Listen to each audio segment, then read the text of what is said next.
93 സങ്കീർത്തനം. ബർക്ക്മോർ. കർത്താവ് വാണു, താൻ പ്രാബല്യം ധരിച്ചിരിക്കുന്നു. കർത്താവ് ബലം ധരിച്ച് ശക്തിപ്പെട്ടിരിക്കുന്നു. താൻ ഭൂലോകത്തെ ഇളകാതവണ്ണം സ്ഥിരപ്പെടുത്തിയിരിക്കുന്നു. നിന്റെ സിംഹാസനം മുമ്പേ തന്നെ സുസ്ഥിരമാകുന്നു. നീ അനാദിയായുള്ളവനാകുന്നു. കർത്താവെ, നദികൾ ഉയർന്നു, നദികൾ അവയുടെ ശബ്ദം ഉയർത്തി. അവ നിർമ്മലതയോടെ ഉയർന്നു. പെരുവെള്ളങ്ങളുടെ മുഴക്കം മൂലം സമുദ്രത്തിലെ തിരമാലകൾ ശക്തിയുള്ളവയാകുന്നു. കർത്താവ് അത്യുന്നതങ്ങളിൽ മഹത്വമുള്ളവനാകുന്നു. നിന്റെ സാക്ഷികൾ എത്രയും വിശ്വാസയോഗ്യമാകുന്നു.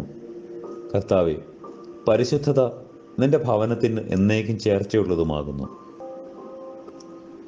കർത്താവെ, നീ എന്നേക്കുമുള്ളവനാകുന്നു. നിന്റെ സിംഹാസനം തലമുറ തലമുറയായി നിലനിൽക്കുന്നതുമാകുന്നു. ആമേൻ.